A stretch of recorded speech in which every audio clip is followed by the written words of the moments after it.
The large meeting room of the Galactic Council fell silent as Councillor Vextari of the Mithrian species stood to speak.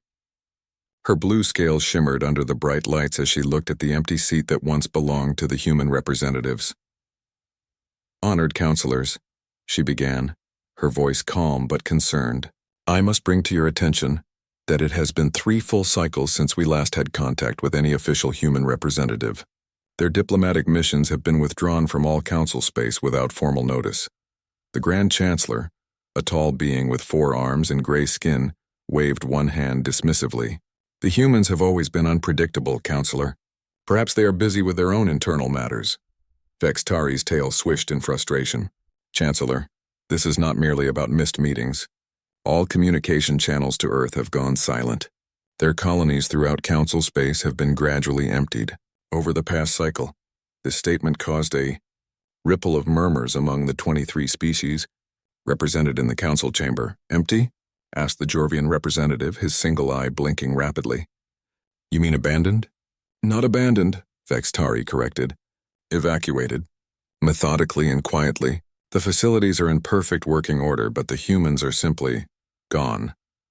The Chancellor leaned forward on his floating platform. "And you believe this requires council attention when we have the Zethmori territorial dispute threatening to erupt into open conflict?"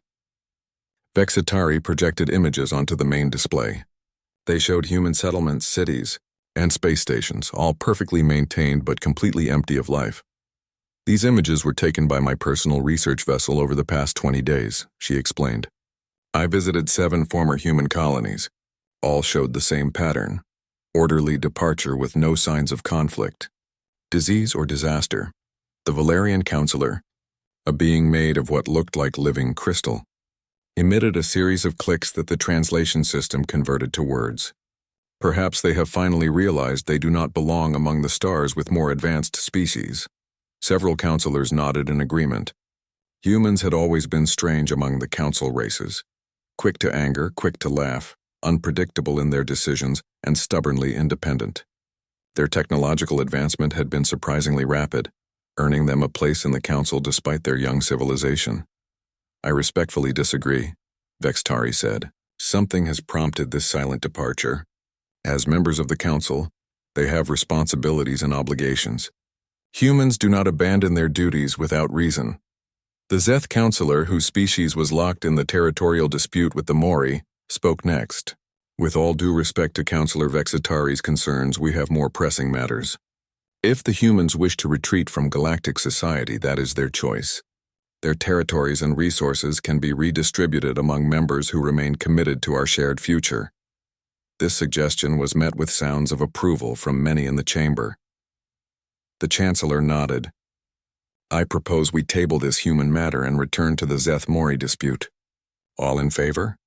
Most of the council members raised their appendages in agreement. Only Vextari and 2 others did not. "Very well," the Chancellor declared. "The human matter is postponed indefinitely. Now regarding the contested mining rights in the Orvac system." As the meeting continued, Vextari's thoughts drifted to her friend, Admiral Chen of the Earth Fleet. They had worked together during the Nexar incident 5 cycles ago, forming an unlikely friendship. She had tried to contact him when she first noticed the pattern of human withdrawal, but like all other attempts to reach humans, her messages went unanswered. 3 days later, Vextari was in her private chambers when her communication console chimed with an urgent message. The small hologram of her assistant appeared. "Counselor, we've just received reports that the human settlement on Proxima Colony has been evacuated overnight." Vexitari's scales darkened with concern. "Proxima? But that's one of their oldest and largest colonies with over 5 million inhabitants." "Yes, Counselor. According to automated reports, transport ships arrived, loaded all inhabitants and their essential belongings, and departed within 12 hours. The colony's automated systems continue to function, maintaining the infrastructure, but all humans are gone." "That's impossible," Vexitari said, rising from her seat. "An evacuation of that scale would require hundreds of ships, massive coordination. How could they do this without anyone noticing?" "Unknown, Counselor. But preliminary scans show no humans remain on the surface or in orbit." Vexitari's mind raced. "Prepare my ship. I'm going to see this for myself." Proxima Colony looked like a city waiting for its people to return from a holiday. Streets were clean, buildings maintained, automated service robots continued their programmed routines. But no humans walked the boulevards, filled the parks, or worked in the offices. Vexitari walked through the empty administration building, her footsteps echoing in the silence. The main computer systems were still operational, and she easily accessed the colony's logs. The last entry was time-stamped 3 days ago. Final evacuation complete. Colony systems transferred to maintenance mode as per Protocol Omega. May we meet again among the stars. Protocol Omega? She muttered. Searching the database for information, she found only a reference indicating it was a contingency plan established by Earth's unified government, with all details classified at the highest level. In the governor's office, Vextari found something unexpected, a small, physical envelope with her name written on it in Admiral Chen's handwriting. Inside was a simple note card with 7 words. Look to the edges, not the center. She turned the card over, but there was nothing else. No explanation, no further clues. What did Chen mean? The edges of what? The galaxy? Council space? As she pondered this cryptic message, her communicator chimed. It was the captain of her research vessel in orbit. Counselor, we're detecting unusual energy readings from the colony's long-range sensor array. It appears to be actively scanning, but not in the directions you would expect for a colony. What do you mean? Vextari asked. The arrays are all pointed outward, beyond the edge of council space toward the galactic rim, and according to the logs, they've been oriented that way for nearly 2 years. Vextari looked again at Chen's message. Look to the edges, not the center. Download all sensor logs from the past 2 years, she ordered, and access the colony's long-range communication records. I want to know what they were looking for and who they were talking to. Yes, Counselor. This may take some time. As Vextari waited, she wandered through the empty city. It was eerie how normal everything looked, as if the population had simply vanished in the middle of their daily lives. In a park near the center of the colony, she found a playground where children had once played. A small stuffed toy, a bear she remembered they were called, sat forgotten on a swing. She picked up the toy, wondering about the child who had left it behind. Had they been afraid during the evacuation? Or had the humans prepared even their young for this mysterious departure? Her communicator chimed again. Counselor, you need to see this. We've analyzed the sensor logs. Back aboard her ship, Vexitari studied the data her team had recovered. The colony's sensors had indeed been monitoring something beyond the edge of charted space, unusual energy patterns that didn't match any known natural phenomenon. These readings began appearing 3 years ago, her science officer explained. They were faint at first but have been growing stronger and more frequent. And look at this pattern. It's not random. The officer displayed a series of energy pulses that repeated in a specific sequence. A communication? Vextari asked, possibly, or a form of scanning technology we're not familiar with. Vextari stared at the display, and the humans detected this 3 years ago. Why didn't they bring it to the council? Her communications officer spoke up. They did, Counselor. We found records of transmissions sent from Proxima to the Council Science Division. The first was sent 2.7 cycles ago, with regular updates afterward. The Science Division never reported this, Vexitari said, her scales darkening with anger. According to these records, the Science Division dismissed the findings as inconclusive and not worthy of full council attention. Vextari remembered Chen's frustration at a dinner they had shared around that time. He had complained about council bureaucracy and how certain members seemed determined to minimize human contributions. At the time, she had thought he was being overly sensitive. Show me the communication logs.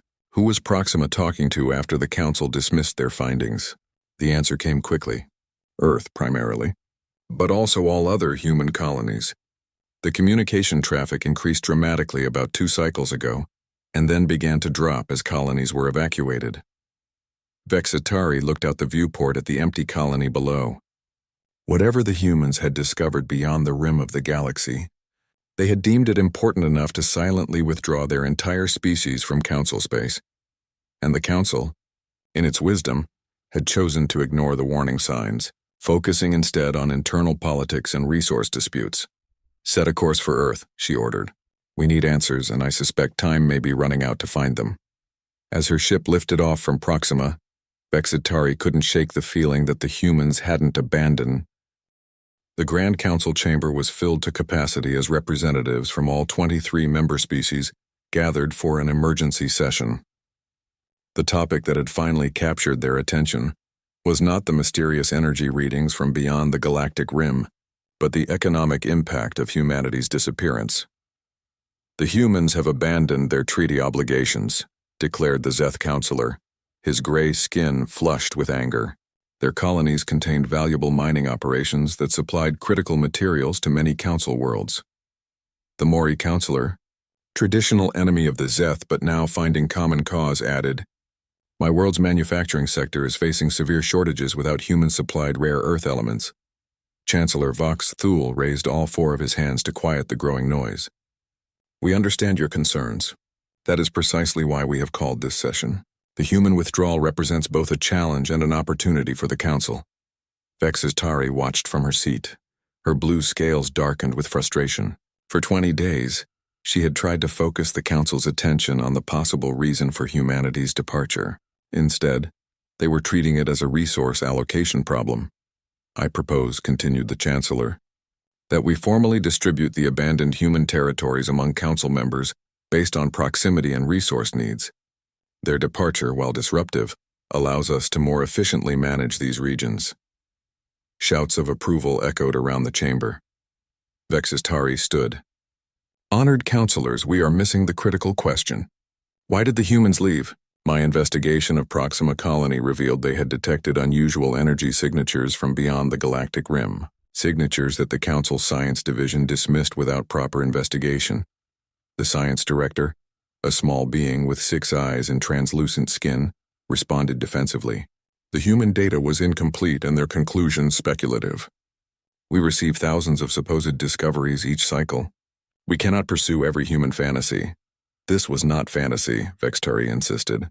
The sensor logs show clear patterns of artificial origin, and now an entire species has quietly withdrawn from Council space. Does that not warrant serious investigation? The Valerian counselor's crystalline form glinted as they spoke. The humans were always prone to overreaction. They likely detected some natural phenomenon and, in typical human fashion, responded with unnecessary drama. Laughter rippled through the chamber. "I have prepared an expedition to Earth," Vexitari continued, ignoring the mockery. "I request Council authorization to—" "Denied," interrupted the Chancellor. "Earth has closed its borders. Any unauthorized approach could be interpreted as hostile action." "Then let us send a formal diplomatic mission," Vexitari argued. The Chancellor shook his head. "The humans have made their choice. Our priority must be stability within the remaining Council space." The vote, when it came, was decisive. Human territories would be redistributed, with primary rights going to the Zeth, Mori, and Valerians, the 3 most powerful Council species. Only when the session ended did Vexitari's assistant approach her with urgent news. "Counselor, your research vessel has completed the analysis of the Proxima sensor logs. The science team believes the energy signatures are moving." "Moving? In what direction?" "Toward Council space, from multiple vectors." Against direct orders, Vextari took her personal ship to the outermost human colony that had been abandoned, a research station orbiting a gas giant in the Tau Ceti system. The Council would be furious when they discovered her unauthorized journey, but she was beyond caring about political consequences. Her small craft approached the station, which appeared intact and operational. Lights glowed in the windows and automated systems responded to her docking request. "Station systems online. Welcome, Counselor Vexitari," announced the computer as she stepped through the airlock. "Admiral Chen has left a secure message for you in the main laboratory." Vexitari froze. "Admiral Chen? He was here?" "Affirmative. Admiral Chen departed this station 42 standard days ago. He instructed the system to grant you full access should you arrive." The main laboratory was a large chamber filled with advanced sensor equipment. Most was directed outward, toward deep space beyond the rim of the galaxy. A hologram appeared when she entered. Admiral Chen, his human face looking tired but determined. "Hello, Vex," said the recording. "If you're seeing this, you've followed the breadcrumbs I left. I hoped you would. You were always too smart to accept the Council's willful blindness. The hologram gestured to the sensor array. 3 years ago, our deep space probes detected something coming from intergalactic space. At first, we thought it was a natural phenomenon, perhaps a new type of energy wave. But as we gathered more data, the truth became clear. It's not natural, Vex, it's artificial. And it's heading toward the galaxy. Chen's hologram walked to a star map. We tried to warn the Council. You probably know that by now. But they were too busy with their internal politics to listen to the young dramatic humans. So we made our own plans. He looked directly at the recording device, his eyes intense. We're not abandoning the galaxy, Vex, we're preparing to defend it. But we couldn't do that while playing by Council rules. The hologram pointed to a data storage unit on the main console. Everything we know is in this database. The sensor logs, our analysis, our tracking of their approach. They're coming, Vex. And they're like nothing the Council has ever faced. The recording ended and Vextari immediately accessed the database. What she found chilled her to the core. The humans had detected not one but multiple massive objects approaching the galaxy from different directions. The objects emitted energy signatures unlike anything in Council records. Based on their movement patterns, they were clearly artificial and moving with purpose. Most disturbing was the humans' conclusion. These were not ships, but entities. Silicon-based crystalline lifeforms of immense size and technological capability, and they consumed energy and technology. Vexitari studied the projected course of these entities. The first would reach the outer systems of Council space within 30 days. She had to warn the Council immediately. But would they listen? "This is human fiction," declared the science director, his 6 eyes blinking rapidly in agitation. Crystalline entities that consume technology? It's absurd. Vexitari had presented all of Admiral Chen's data to an emergency council session, but the reception was even worse than she had feared. "The data is clear," she insisted. "The energy signatures are real. The trajectory calculations are precise. The first contact will occur near the Helios outpost within a month."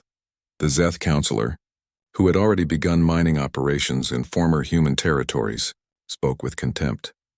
The humans fabricated this threat as an excuse for their withdrawal. They probably hope to return later and reclaim their territories once we've improved them. Why would they abandon valuable colonies and infrastructure for such a plan? Vextari challenged. "Who can understand human thinking?" replied the Volarian representative. "They are erratic and emotional." Chancellor Voxthul raised his hands for silence. "We have heard Councillor Vexitari's concerns. However, without direct evidence beyond these sensor readings, we cannot justify the level of response she suggests. We should at least send a scout fleet to the coordinates where the first entity is predicted to enter Council space," Vextari pleaded. After much debate, this minimal measure was approved, not out of belief in the threat, but to put the matter to rest once and for all. As the session ended, Vextari received a private message on her secure channel. It contained only a set of coordinates deep in unclaimed space, far from regular travel routes and a time 3 days hence. It was signed simply "An old friend." The coordinates led to an empty region of space with nothing but distant stars visible. Vexitari's ship waited, scanners alert for any sign of other vessels. Precisely at the designated time, space seemed to fold inward, creating a temporary doorway from which emerged a small human ship. It was unmarked with no identification or registry visible. A transmission came through on a narrow beam channel. "Counselor, thank you for coming alone." The voice was Admiral Chen's, but his face did not appear on the screen. "Chen, what is happening? Where have all the humans gone?" "We haven't gone far," he replied. "But we needed to operate outside Council oversight." "The threat is real, Vex. Did you show them the data?" "Yes, they think it's a human fabrication. They've sent a small scout fleet to the predicted arrival point, but only to disprove the threat." Chen was silent for a moment. "That's unfortunate but not unexpected. Listen carefully, Vex. When the Council fleet encounters the first crystal entity, they will be completely unprepared. Their weapons will be ineffective. The entity will consume their technology and grow stronger. Then help us. Come back to the Council with proof they can't ignore." "It's too late for that," Chen said sadly. "We've spent the last 2 years developing weapons that might be effective against the entities. But we couldn't do that under Council scrutiny and regulations. So you just left us to face this alone?" Vextari's scales darkened with anger. No, Chen replied firmly. We're preparing to fight. But we had to do it our way. The council would have debated and formed committees until the entities were devouring their homeworlds. A data packet transferred to Vexitari's ship. These are updated predictions for the entities' paths. Chaos engulfed the council worlds. Within 30 days of the first encounter, 3 outer colony systems had fallen to the crystal entities. The council's most powerful weapons barely damaged the massive crystalline structures, while the entities absorbed technology and energy with frightening efficiency. On the council capital world of Harmonium, the once orderly government had devolved into panic. The Great Chamber, where representatives once debated trade policies, now served as an emergency command center.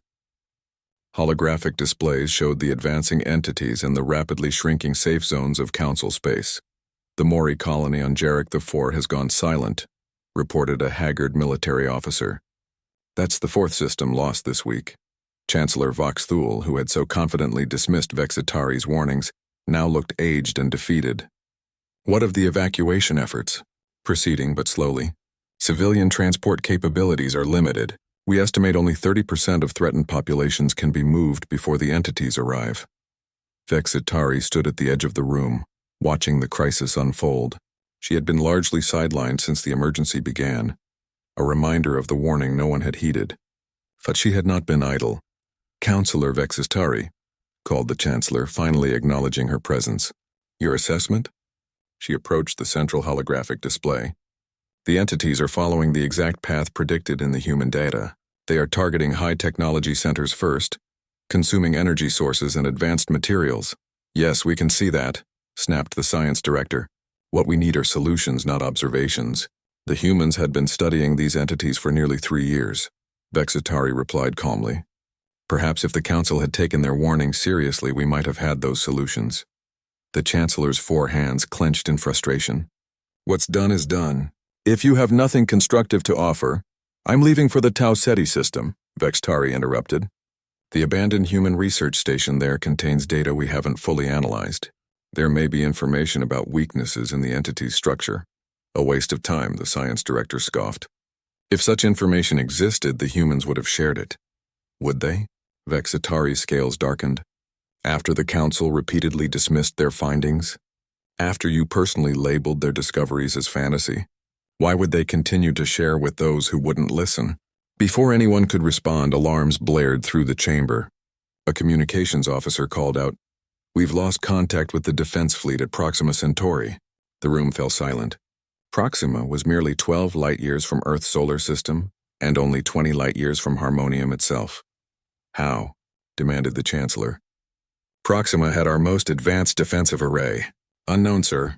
One moment they were reporting all systems normal, the next, complete silence. Vexitari looked at the stunned council members. I'll take my leave now. Perhaps the humans' abandoned research will prove more useful than your disbelief. No one tried to stop her. The journey to Tau Ceti took 3 days, even with her ship's fastest drive. When Vextari arrived, she found the research station undisturbed. The automated systems greeted her as before, and she immediately made her way to the main laboratory. This time, she dug deeper into the human database, searching not just for information about the crystal entities, but for any clue to humanity's plan. The humans had not simply fled. Admiral Chen had said they were preparing to fight. But how, where? After hours of searching, she found an encrypted file that her previous visit had missed. Breaking the encryption took time, but eventually, the file opened to reveal a location. Coordinates for a system far from regular travel routes. Unmarked on council maps, along with the coordinates was a brief message. If all else fails. Vexitari hesitated. The responsible action would be to return to the council with this information. But the council had proven itself unwilling to listen until it was too late. And now, with Proxima fallen, there might be very little time left. She made her decision. Setting course for the mysterious coordinates, she left the Tau Ceti station behind. 4 days later, Vexitari's ship dropped out of faster-than-light travel at the designated coordinates. She had expected to find perhaps a hidden human outpost or a small research facility. Instead, she found a massive shipyard. Hidden within the gravity well of a brown dwarf star, Invisible to casual scans was an enormous construction facility. Dozens of large vessels were in various stages of completion, surrounded by smaller craft that moved like busy insects around their hives. Most surprising was that the shipyard was not abandoned. Lights glowed from habitation modules. Construction continued, but no human ship challenged her approach, though her sensors detected multiple weapon systems tracking her vessel. After a tense moment, a communication came through. "Mithrian vessel, identify yourself." "This is Counselor Vextari of the Galactic Council," she replied. "I followed coordinates found in Admiral Chen's data." A long pause followed. Then verified. "Proceed to Docking Bay 3. Follow the guide lights." As her ship approached the massive structure, Vexitari could see that the vessels under construction were unlike any human ships she had seen before. Their designs were strange, almost crystalline themselves, with unusual projections and energy emitters unlike standard weapons. Once docked, she was met by a human in a simple gray uniform. "Counselor, I'm Commander Rodriguez. Admiral Chen said you might find your way here eventually." "What is this place?" she asked as they walked through the busy corridor. Workers of various species, mostly human but not exclusively, moved purposefully around them. "We call it Hope's Forge," Rodriguez replied. "One of 12 similar facilities constructed over the past 3 years." 12? Vextari was astonished. "How did you build all this without the Council knowing?" "Very carefully," Rodriguez said with a grim smile. "And with help from those who believed us when the Council didn't." He led her to a large command center where dozens of officers monitored screens, showing both the shipyard operations and, more ominously, the advance of the crystal entities through Council space. "You've been tracking them," Vexitari observed. "Since they first appeared on our deep space probes. We knew they were coming long before we brought our concerns to the Council." "Then why approach the Council at all if you didn't expect to be believed?" Rodriguez's face hardened. "We had to try.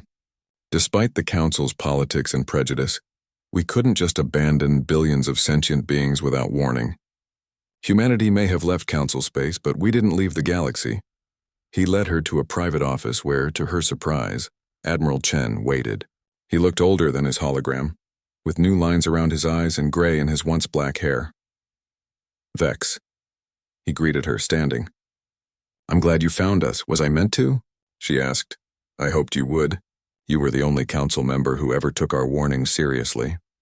He gestured for her to sit. "But I'm guessing you didn't come just to find us. You came because the entities have begun their assault on Council space. Proxima has fallen," she confirmed. "And 3 other systems before that. The Council's weapons are ineffective. Our fastest ships can barely outrun them," Chen nodded grimly. "We encountered an entity 7 years ago, though we didn't understand what it was then. A deep space exploration mission stumbled upon it in the void between galaxies. It destroyed 3 ships before the 4th managed to escape." 7 years ago? Vextari was shocked. "You've known about this threat for that long?" "Known about, yes. Understood, no. It took us 2 years of research to realize what we had encountered and what it meant. By then, our long-range sensors had detected more entities approaching. We brought our findings to the Council 5 years ago, and the Council Science Division dismissed them," Vexitari remembered. "Not just dismissed, buried," Chen said bitterly. "The Science Director called our evidence alarmist human imagination and refused to even present it to the full Council. So you began preparing on your own."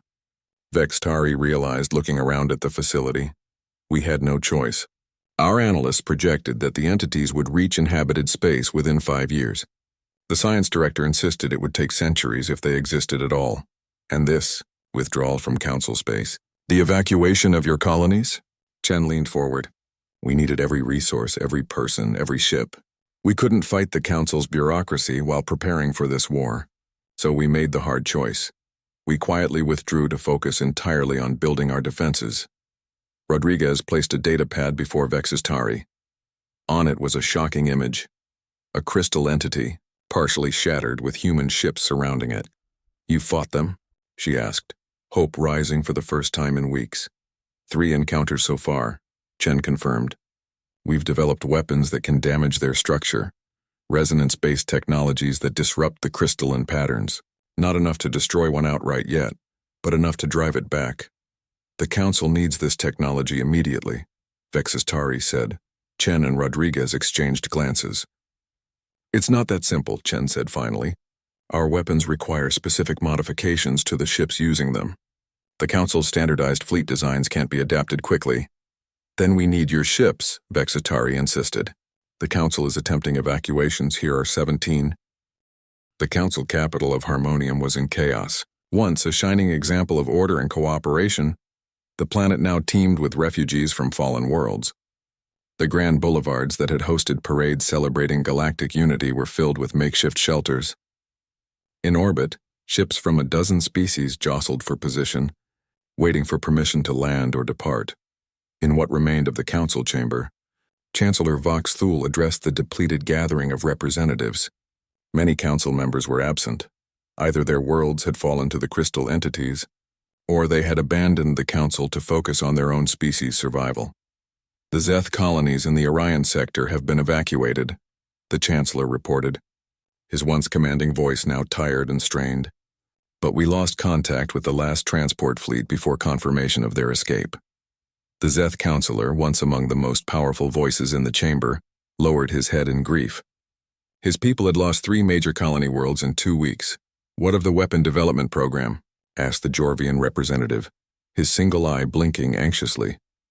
The science director, who had once dismissed human warnings with such confidence, now spoke hesitantly. Our research teams have made some progress in analyzing the crystalline structure of the entities. However, developing effective countermeasures has proven challenging. Challenging? The word exploded from the Mori counselor. Half my species' colonies are gone. Billions dead or missing.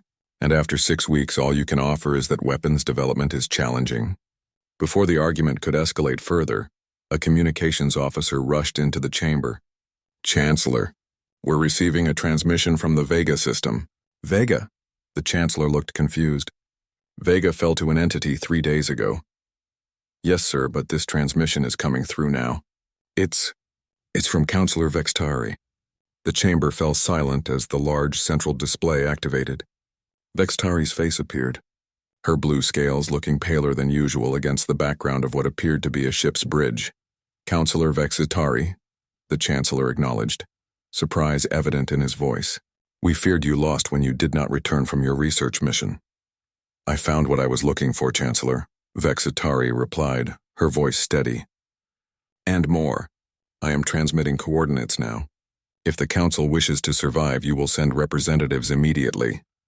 Representatives? For what purpose? Where are you? Vexitari's image shifted as she moved aside, revealing the bridge of her ship. Behind her stood Admiral Chen and several other humans in military uniforms. Gasps echoed through the Council chamber. The humans, someone whispered. As you can see, Vextari continued, I have made contact with the human forces. They have been preparing for this conflict since they detected the crystal entities 7 years ago. 7 years? The science director's 6 eyes widened in shock. Yes, long before they brought their concerns to a council that refused to listen. Vextari's tone was cutting. Now they are ready to engage the entities with weapons specifically designed for this threat. Admiral Chen stepped forward. Council members, despite your official expulsion of humanity from your records, we have not abandoned this galaxy. Our forces are mobilizing as we speak. We request coordination with whatever defense capabilities you still maintain. The Chancellor seemed stunned into silence, so the Mori counselor spoke instead. Why should we trust you now? You disappeared when the threat emerged. We disappeared to prepare, Chen replied calmly. Because your council made it clear our warnings would not be heeded. We chose to use our resources to develop countermeasures rather than waste time in endless debates. The coordinates I've transmitted, Vexistari added, will lead to a secure meeting point where council representatives can observe human technology in action against an entity. Observe? The Chancellor finally found his voice. You expect us to simply observe while our worlds fall? No, Chen said firmly. We expect you to decide whether to join our alliance after you see what we've developed. An alliance of equals, not dominated by council politics and prejudices. The transmission ended, leaving the chamber in stunned silence. After a moment, the Mori counselor spoke. It could be a trap. To what end? Countered the Jorvian representative, The humans could simply let the entities destroy us if that was their goal. The Chancellor looked around the diminished council. We have few options left. I will lead a delegation to these coordinates. Any who wish to join me may do so. 2 days later, the council delegation arrived at the designated coordinates, a system on the edge of what had once been human space. What they found astonished them. A fleet of ships unlike any in council records waited in perfect formation. Their designs were strange, angular in some places, curved in others, with unusual projections that pulsed with energy. The council delegation was escorted to a large command ship where Admiral Chen, Councillor Vexitari, and representatives from several species, both council and non-council, waited in a spacious meeting room. Welcome, Chancellor, Chen greeted them formally. Thank you for coming. Chancellor Voxthul looked around at the gathered beings. It seems you've formed your own council in our absence. Not a council, corrected a tall being from Altair, a non-council world. An alliance, one based on action rather than debate. We call ourselves the Coalition, explained Chen. Every species here has contributed resources, personnel, or knowledge to our defense effort. And what exactly is this defense effort? Asked the science director skeptically.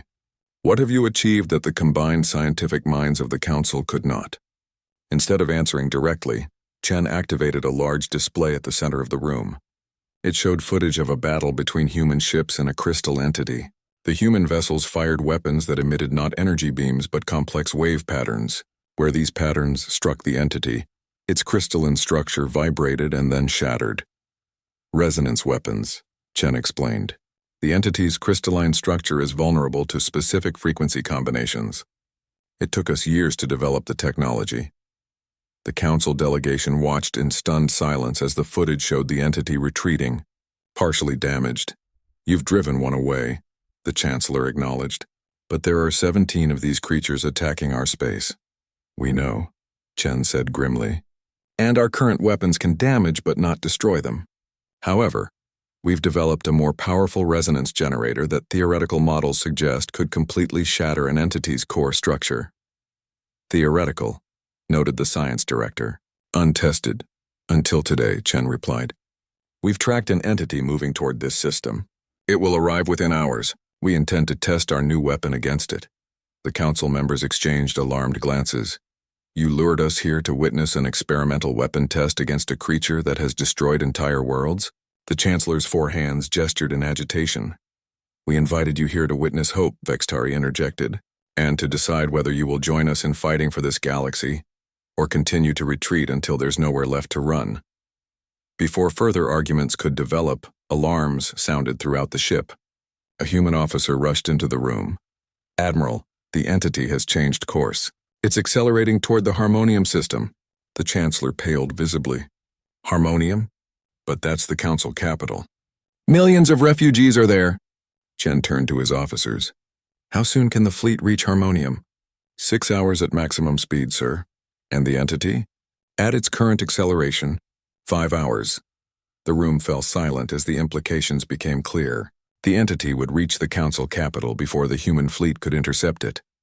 We must warn them to evacuate immediately, the Chancellor said, his voice shaking. Evacuation of an entire planet takes days, Chen reminded him gently. Days you don't have. Then what do you suggest? Demanded the science director. That we simply accept the destruction of our capital? Chen looked at Vexitari, who nodded slightly. We have one option, he said carefully. The prototype resonance generator is installed on this command ship. If we separate from the main fleet, we might be able to reach Harmonium before the entity, but what? The Chancellor pressed. The weapon is untested, and using it will require us to get dangerously close to the entity. The chance of success and survival is low. You would risk your ship and crew on such a slim chance? Asked the Jorvian representative, clearly surprised. To save millions of lives? Chen's expression was resolute.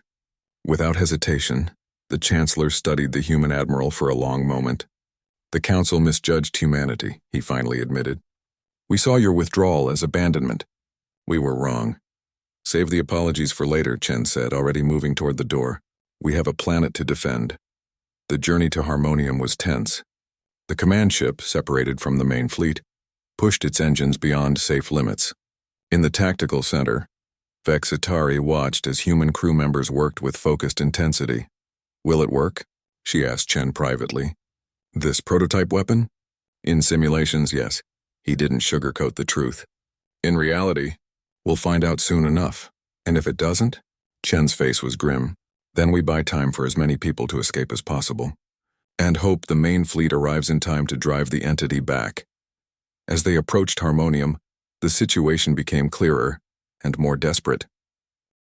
The entity had indeed arrived first and was already beginning its assault on T 3 months after the defense of Harmonium.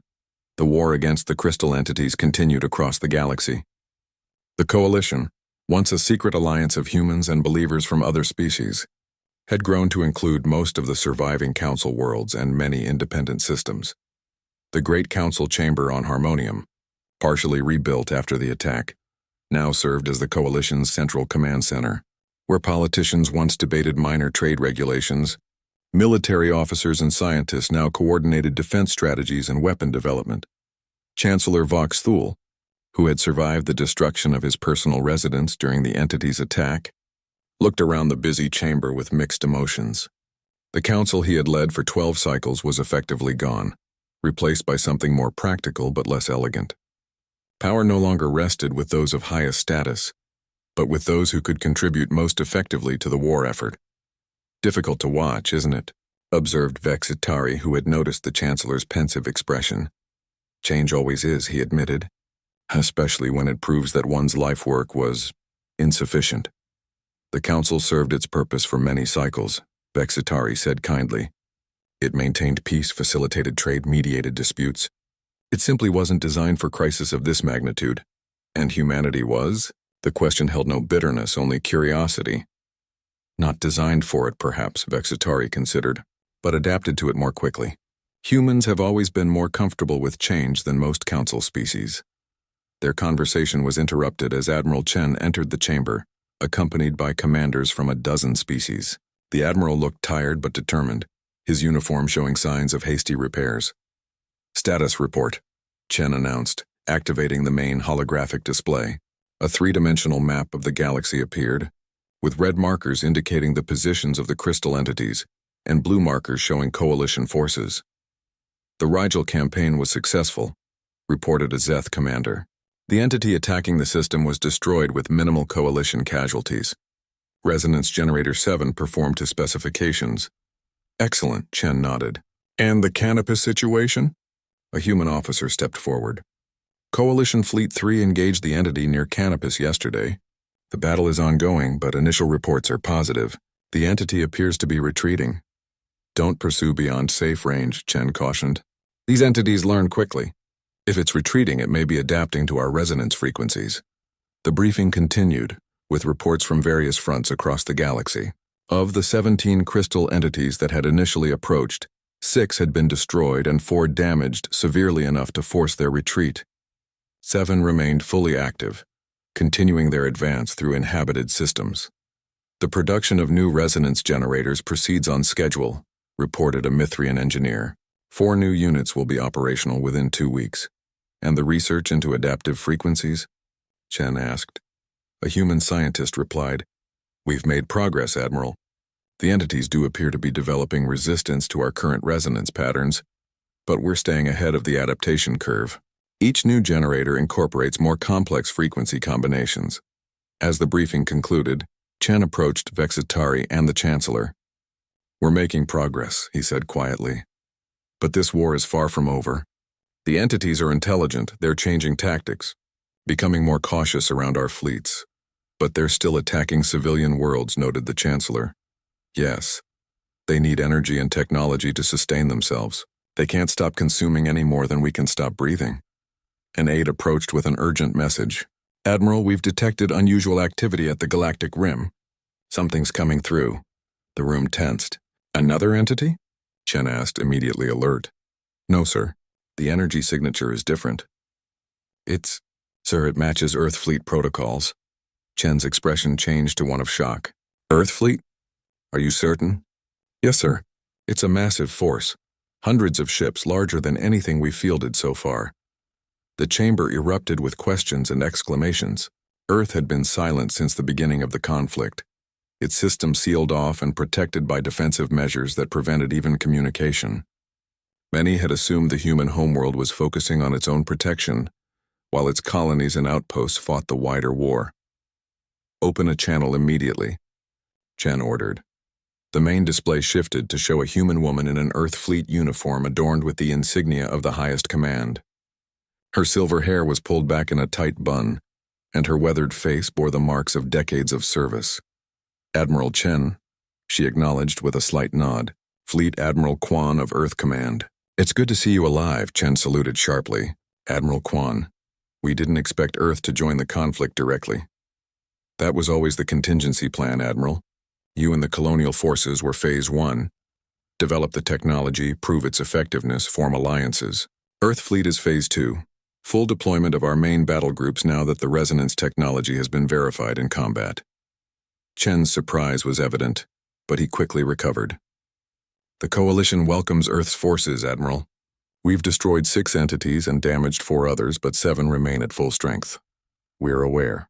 Our long-range sensors have tracked all engagements. Earth has not been idle, Chen.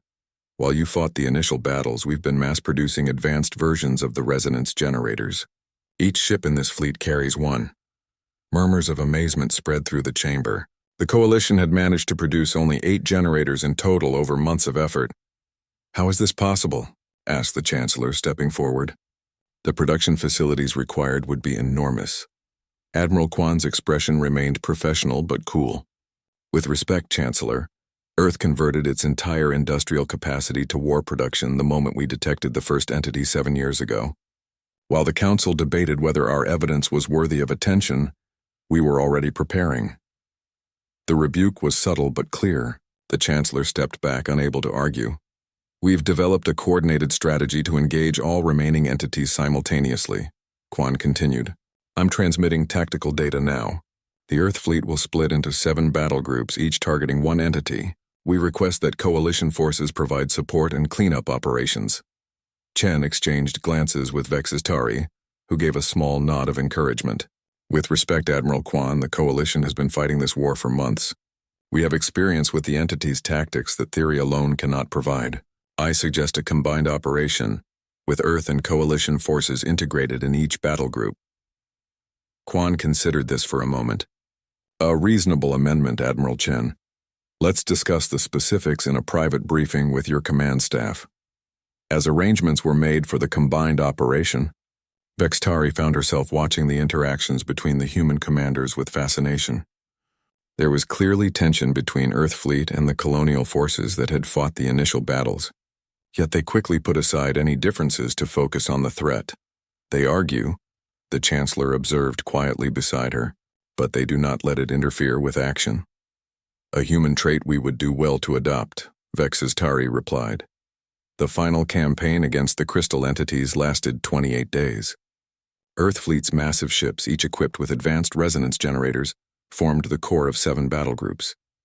Around them, Coalition vessels provided support, intelligence and protection against the entity's increasingly sophisticated counterattacks. On the Coalition command ship, Vextari served as Chen's liaison to the former Council worlds. Her knowledge of various species' capabilities proved invaluable in integrating the disparate forces into an effective fighting unit. The entities, perhaps sensing the changing tide of the war, attempted to coordinate their own activities. Where once they had operated independently, now they seemed to communicate and support each other. 2 entities would attack simultaneously from different vectors, forcing the Coalition to divide its forces. "They're adapting more quickly than we anticipated," Chen noted during a strategy session. "Not just to our weapons, but to our tactics as well." "They are intelligent," Vexitari reminded him. "Perhaps more so than we initially believed." "Intelligence without compassion," Chen said grimly. "They show no concern for the lives they consume, the civilizations they destroy. Just an endless hunger for energy and technology." The war's climax came in the Arcturus system, where the 3 remaining entities gathered in what appeared to be a last stand. They had formed a complex crystalline structure, their once separate forms now interconnected. The combined Earth Coalition fleet surrounded the system, resonance generators charged and ready. "They're stronger together," observed Admiral Kwan from her flagship. "The resonance patterns that worked on individual entities may not be as effective." "Then we adjust," Chen replied. "All ships recalibrate resonance generators to frequency pattern Delta. Fire on my mark." The battle that followed was unlike anything witnessed in the galaxy's long history. The entities lashed out with energy tendrils that could split capital ships in half. The fleet responded with precisely calibrated resonance waves that caused the crystalline structures to vibrate.